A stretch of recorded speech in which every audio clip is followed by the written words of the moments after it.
Hello.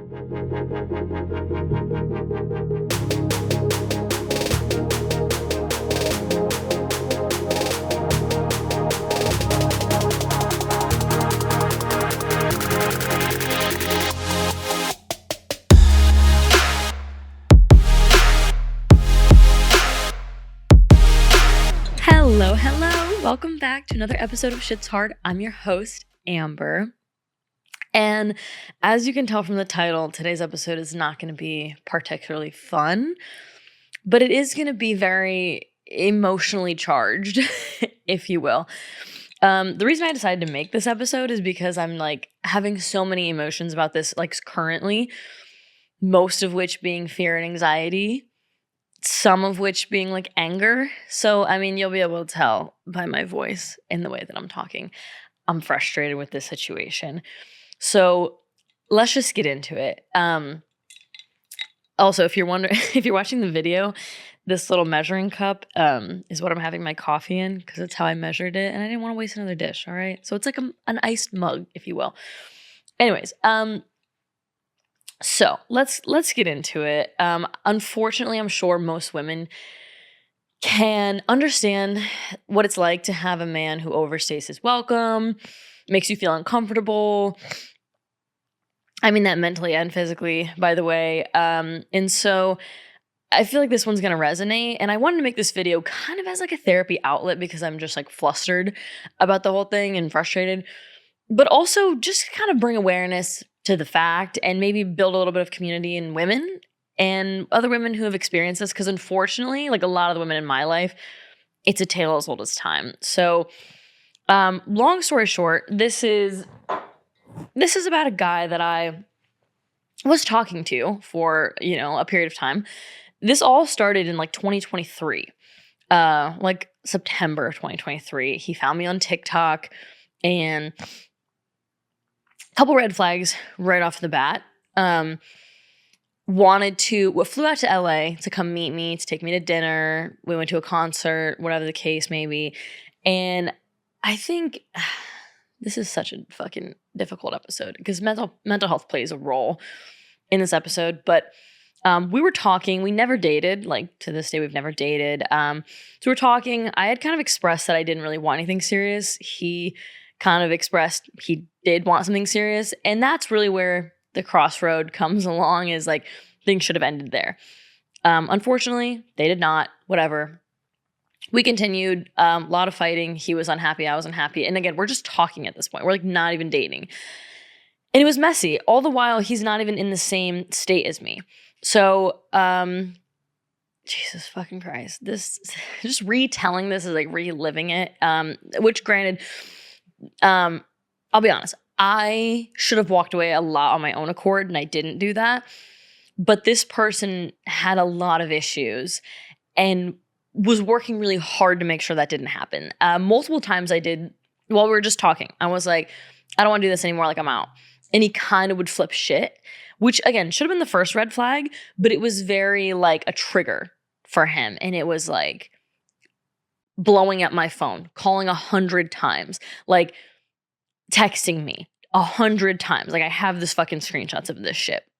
Losing his mind, saying things like, come on, can't we please just talk about this? Can we please just talk? Can we please just talk? And sometimes I would text him and I'd be like, what do you have to say? He'd be like, no, we need to talk on the phone. We need to talk on the phone. It seems to me like this is a case of narcissism. I don't really know. I'm not a psychologist, but there was this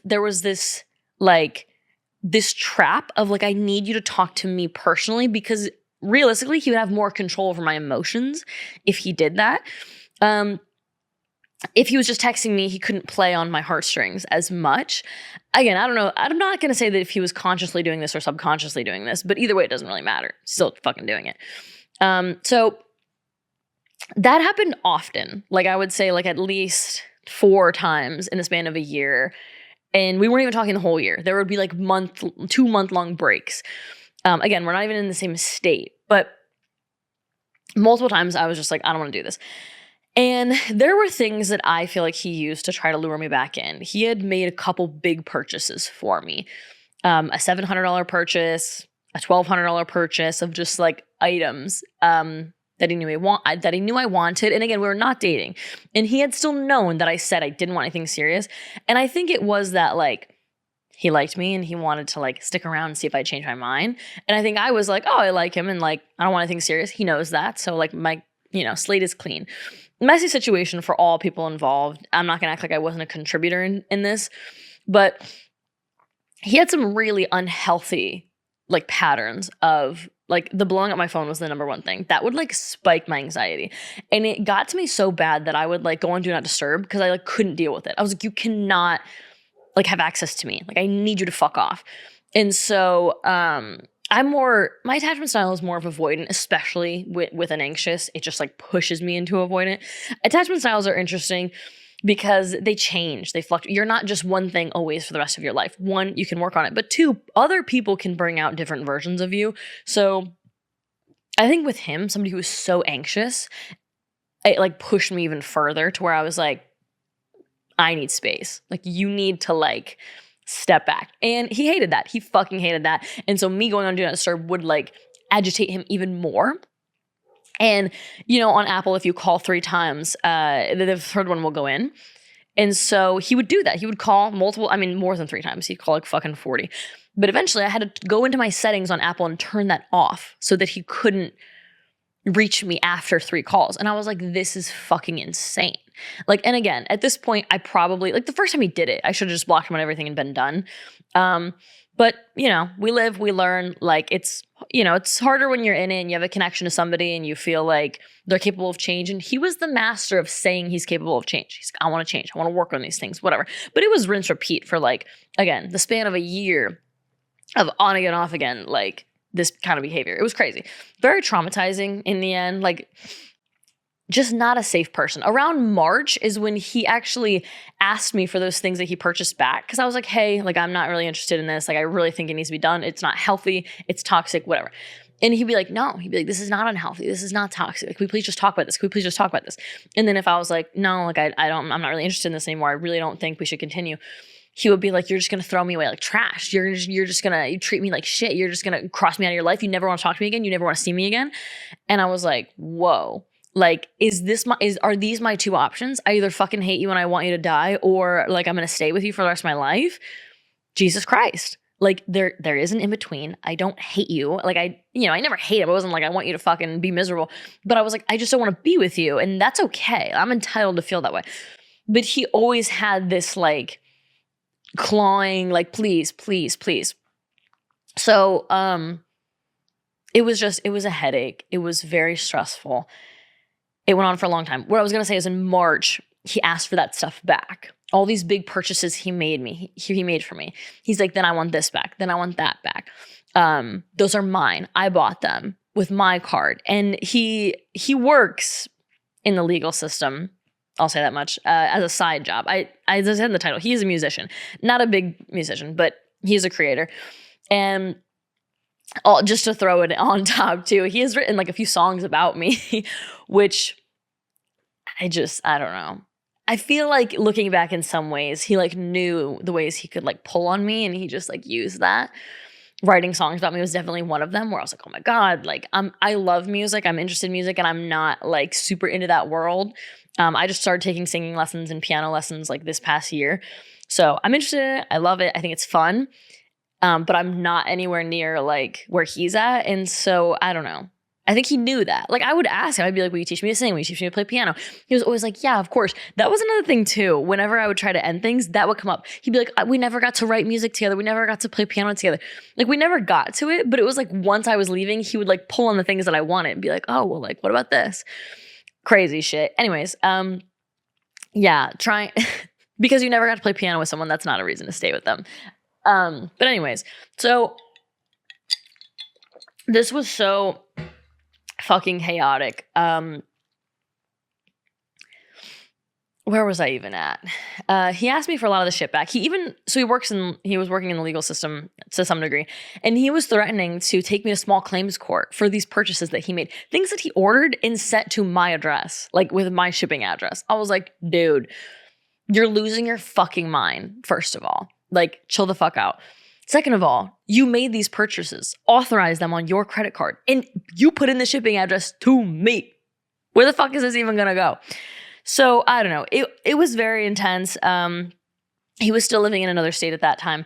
And my friends were like, I don't know, I just think you should give the shit back. Like, I was kind of being stubborn about it, which looking back, obviously the best option is just give him everything back. Like, obviously it's childish as fuck that they're even asking for it. And it tells you a lot about what they really think of you and also why they bought you those things. Because if someone buys you something, it should be because they care about you and they love you and they want you to have this thing and like, you know, they think it'll make your life better, easier, happier. But it's like you were buying me these things to control me, to keep me around. And as soon as I wasn't doing that, I wasn't wanting that, you were like, never mind, take it back, give it back. Crazy ass behavior. Didn't think you'd have to teach a 29-year-old man to, you know, that gifts are not to be taken back. But nonetheless, again, things were just messy upon messy. And so I was like, no, fuck off. And he was like, blah, blah, well, like if we stay, like if we stay friends, then like you can keep it. And I was like, dude, fucking delusional. You're fucking crazy. But whatever. Again, I played a role in this. I was like, yeah, let's stay friends. And like, to be honest with you, at some capacity, I did want to be friends with this person. It was just like, if you stop being fucking crazy. But I liked, like, we got along. We had things in common. We'd share music. Like we had, you know, I liked sharing things about my life with this person. But it was like, this is where I'm saying mental health comes into play. And it was like, there was a few triggers for him. And when they occurred, he just couldn't keep it together emotionally. He couldn't keep it in check. And I think at this point now, I feel bad for him. Like, I hate that his life is like this. I hate how much his mental health destroys his fucking life. I had actually spoken with one of his friends about this like a couple months ago. And he's done the same thing to his, like, you know, decade-long friendships, where there's a disagreement of some sorts, whatever the case may be. He blows up their phone, 100 calls. His friend ends up blocking him because he's like, stop fucking calling me, whatever. And they're still friends now after that. But anyways, it made me feel not better, but just I guess I was just like, what? You do this to like your platonic relationships too? So again, obviously that's a you problem. That's not a me problem. Like, you got to get that resolved. And sometimes we would have conversations about this where I was like, this is a problem. And he would be like, yeah, I know it is. I want to go to therapy. I want to get help. Like, I think I may have, you know, BPD or whatever the case may be. So I felt like he was working on it or trying to. And being somebody who's very passionate about mental health, I was not quick to write somebody off just because they were having mental health issues. You know, I felt bad and I did care about this person. So I was like, oh, like, this sucks. Like, you know, of course I'm going to support you in getting help and getting better. Like, you deserve that. But eventually it got to the point where it was just like, you haven't gotten better. And I can't keep trying to support you at the expense of myself, because that's what it's costing me. So anyways, around July we had, well, okay, so we were still kind of seeing each other, and then I don't know, things, June, whatever, sometime in the summer, he had gone to get a tattoo and taken a few Ativans to alleviate the anxiety and whatever for a tattoo. It was a long one, it was a couple hours. And afterwards, he was going to come by. We were going to go hang out, get dinner, whatever the case may be, as friends. Mind you, almost all the times we were hanging out as friends, he was having issues keeping it platonic, but that's another story. So he had called me on his way to my house. I was like, all right, like, I'm on the way, whatever. I was like, okay, cool. Like, I'm chilling at home. And I hear him get into a car accident. And I was like, oh my God, are you okay? Whatever. Or actually, no, hold on. Let me rewind. He called me on the way back. I didn't answer because I was like watching Dallas Cowboy Cheerleaders show, and he called me, and I don't know. I just didn't pick it up. I was like, I'll text you. Like, I'm trying to watch this show. And he just was saying, like, I'm on the way. So I was like, cool. So I didn't answer. I think I don't know, went to the kitchen, whatever the case may be. By the time I get back to my phone, there's like 8 missed calls. I'm like, what the fuck? I call him. I'm like, are you okay? Is everything good? He's like, I just got into an accident. Why the fuck are you answering? Whatever the case, blah, blah, blah. I was, you know, and then starts blaming me for the car accident and is like, this accident is your fault. If you would have answered the phone on the first call, I wouldn't have been looking at my phone while I was driving, blah, blah. Insane ass fucking behavior. And I was like, bro, And I just hung up because like, this is not my fucking problem. You gotta chill the fuck out. Like, get yourself in check. You getting into a car accident while you call me multiple times, 8 times because I didn't answer is not my fault. Be so fucking for real for right now. So I just was like, I don't know. I was at this point in time, I was pretty over the bullshit. So I don't know. I just fucking hang up the phone call. I was like, I'm done with this shit. Calls me again, whatever. I answer. Gets into another car accident. And I'm like, what the fuck's going on? Are you okay? Whatever. He's like, yeah, I don't know. I feel a little tired, whatever. Keeps driving. Gets into another car accident. Like, these are a bunch of little, like, fender bender bumpers. But still, nonetheless, like, the other people are getting out of the car. They're talking to him about insurance, this, that, and the other. And so I'm like, dude, what the fuck's going on? He's like, I don't know. I feel like I may have taken too many Ativan. Like, I feel like whatever. And I'm like, okay, pull over the car. Like, I'll Uber to you, whatever the case may be. I'll drive your car to my house. Like, this is not safe. He's like, no, it's fine. No, it's fine. Proceeds to drive like 30 minutes to my house through Los Angeles, very well knowing that he's not in the mental capacity to do so. And for me, this was like one of the final straws. I was like, I'm fucking done with this shit. So he shows up. He's like sleepy as fuck, passes out on my couch. Actually goes in my bedroom, passes out in my bed. I woke him the fuck up. I was like, get the fuck out of my bedroom. Like, again, we're platonic. We're friends. You can sleep on the couch. Like, get the fuck out. Comes in the living room, is giving me attitude about like, you're not taking care of me. You know how much I've done for you, and like, you don't even take care of me when I'm whatever, whiny shit. I'm like, you can lay on the couch. I'm just saying, don't go in my fucking bedroom. Get the fuck out of there. Whatever, boundary. And so passes out there for a bit. I let him sleep for like an hour through another episode of the fucking Dallas Cowboy Cheerleader show, and then eventually it's like getting late. I have to work in the morning, and I'm like, you're not staying here overnight. So I wake him up. I'm like, you gotta go. He's like, you're such a narcissist, blah, blah, blah. You're an asshole. I can't believe you wouldn't help me out when like, I literally like, I took too many Ativan. Like, I can't drive home, whatever. I'm like, okay, I'm not saying you need to drive home. I'm like, give me your phone. I'll call one of your friends, one of your roommates to come get you. I will drive you home. Like, you can come get your car in the morning. We can call an Uber for you to get home. Whatever the case may be for you to not drive home, I'm on board, but you can't stay here. Like, cold hard boundary. Like, you can't stay here. And he's like losing his mind over this. He's like, I can't believe you. I've done so much for you. How much I care for you and like help you out. And like, then when I need help, like, you're not there. I'm like, I am here. I'll pay for the Uber. I'll take you home. Like, whatever the case, like, I'll help you out. But I'm just saying you can't stay here. But I'm not just saying get the fuck out and fuck off. Like, and I don't care what happens to you. Mind you, you're the one who decided to keep fucking driving here. I mean, you knew damn well you were not in a position to be driving. So I'm irritated. I'm like up to my wits' end. As he's sitting there sleeping on my couch, I'm blocking him on everything. I'm like, this has to be it, Amber. Like, you have to be done with this bullshit because it's insane. So eventually, I took my dog out for a walk, and he wakes up, goes for a walk with me around the block, and he's just being the meanest he's ever been. He's usually not that mean.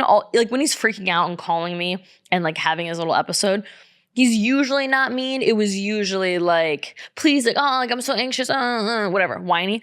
This time was different. This was like very like, you're a narcissist. You're just like your mom, blah, blah, blah. Like, you don't give a fuck about anybody. Don't ever call me when you need something. I was like, all right, this is taking a turn. And then in my mind, I was like, Amber, this only gets worse. As long as this person stays in your life, it only gets worse. So we get back to the house. Luckily, one of my guy friends was already planning on coming over and dropping off some paperwork. And I was texting him and I was like, you know, so-and-so's here, whatever the case. Like, and he's like, do you want me to not come? And I was like, no, I think I need you to come. So we're in this. So as we get back to the house from taking my dog out, I was like, I want you to leave. I need you to go home. Like, at this point, you're not interested in taking me up on any of the opportunities I've given you to get home safely, but you cannot enter my house. So we're like standing in the doorway and I'm like, get out. You are not welcome here. Get out. I'm like repeating it. I'm like, please leave. I need you to leave. I want you to get out of my house. Please leave. And he's like standing there and he's like, no, he's like, I really want to talk about it. Let's talk about this. Why can't we talk about this? Like, please, Amber, please. Like, this whiny ass fucking voice. And I'm like, dude, I can't fucking deal with this. Luckily, my friend eventually shows up with the paperwork. He's like, and I come up to his car. He's like, all right, I'll just wait here until he leaves. I'm like, thank you. So my friend's waiting there, and he knows this. Like, so I come back in. I'm like, he's waiting. You need to leave. Get the fuck out. He's like, what even happened? Like, I can't even remember. Like, the drugs, like, whatever. And I'm like, I mean, to his defense, sure, I looked it up. Yes, could cause all these symptoms.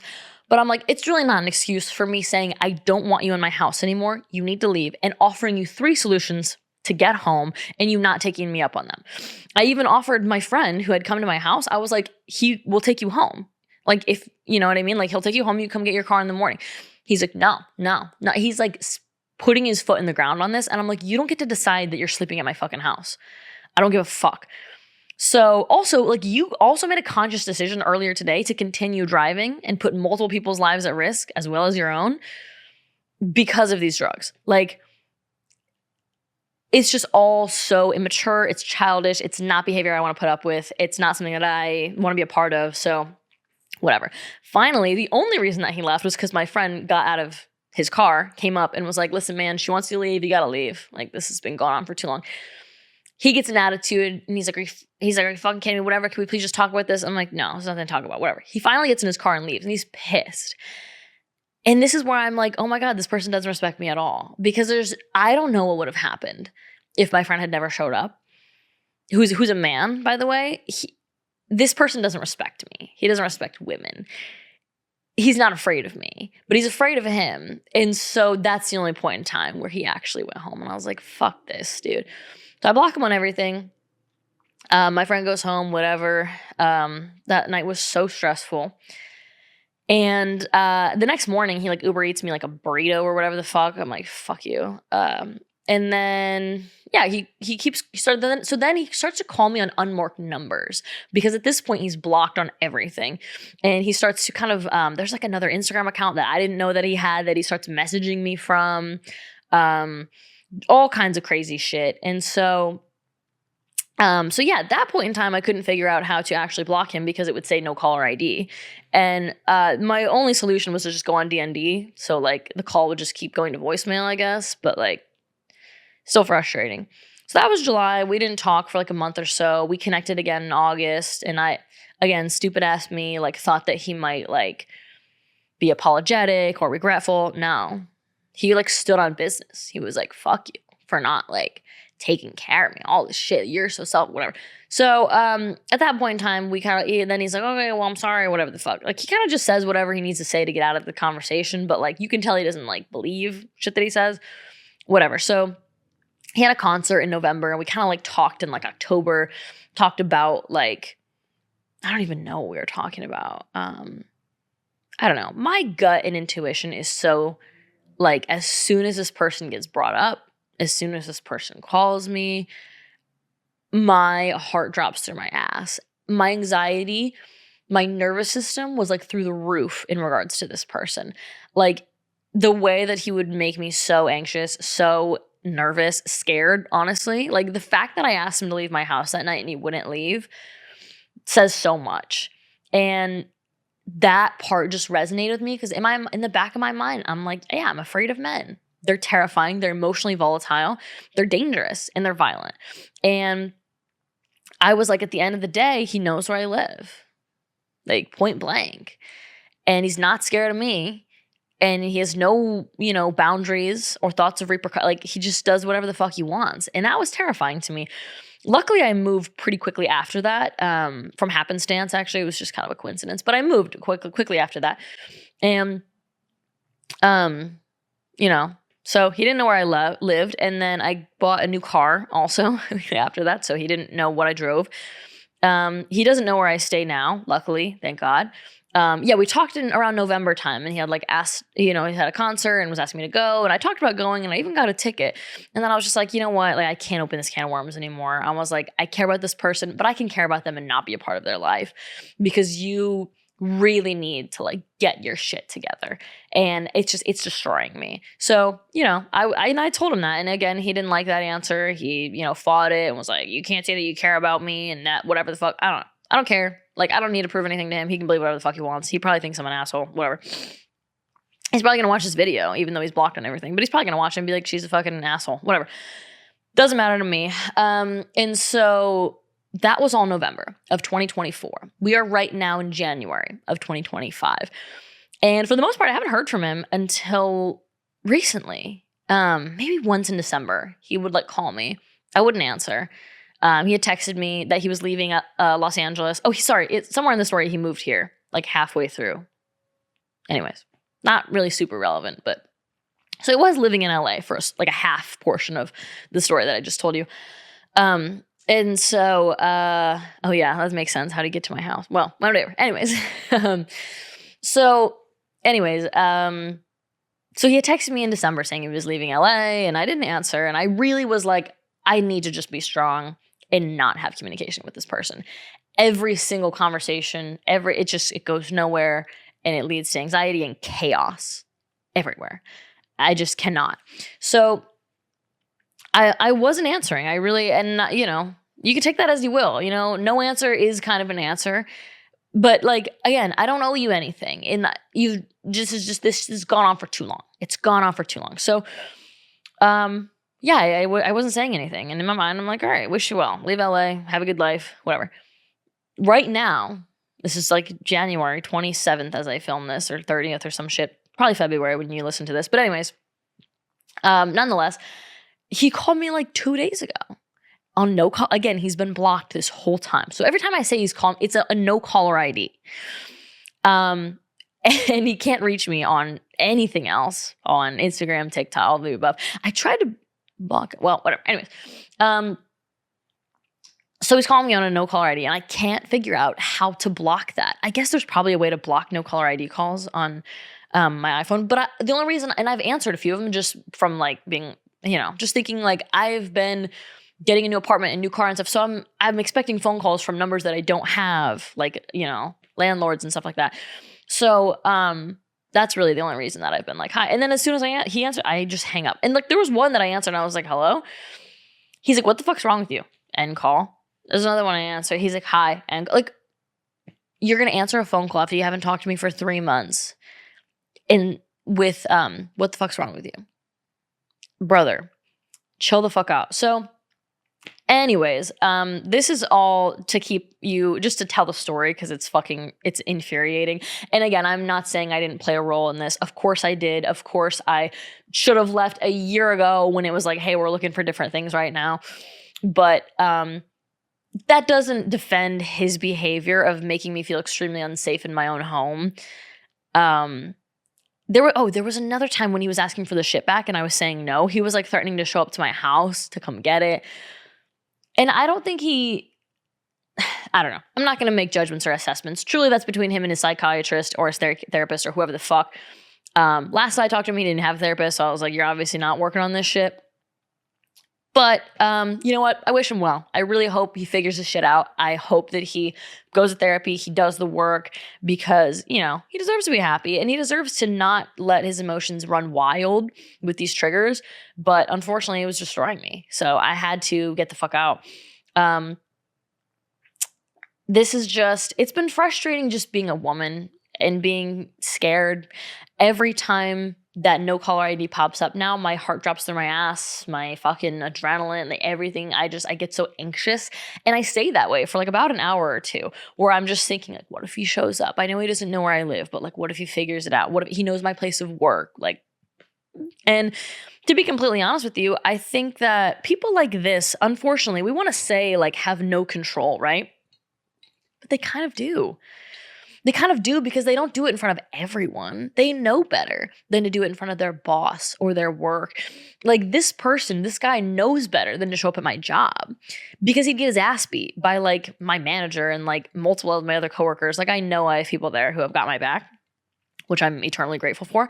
But it's like he knows better than to do that shit. It's like they know who they can and can't be fucking psycho in front of. Or they're just not afraid of, you know, of being psycho in front of you. I don't know. Anyways, if you have ever experienced, you know, girl or boy, if you guys have ever experienced any kind of like stalking, I'm hesitant to call it stalking, but honestly, at this point, I would say it is. It's gone on for far too long. I haven't even had a verbal, like, back and forth consensual conversation with this person since October.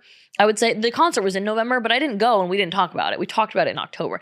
So it's been 3 like full months of like no communication. And for this person to still be blowing up my phone, calling me on no caller ID. I mean, if you're 30 years old and you're calling somebody on no caller ID, it's like, this is pretty terrifying. This is a person who really lacks emotional control. And the scary part is the unpredictability, right? If something triggers this person so much, what length is he willing to go to? You know, what is he willing to do to get him out of this trigger? And again, I feel bad for him, right? Because like, what's got to be going through his brain to make him behave this way? It's probably some pretty crazy shit. Like, I'm sure, you know what I mean? Like, I'd rather be me in this whole. I would rather be me in this whole story, because that sounds awful, and you know, his brain is really working against him, and that sucks. But not my problem. You got to figure your shit out, and not at the expense of me.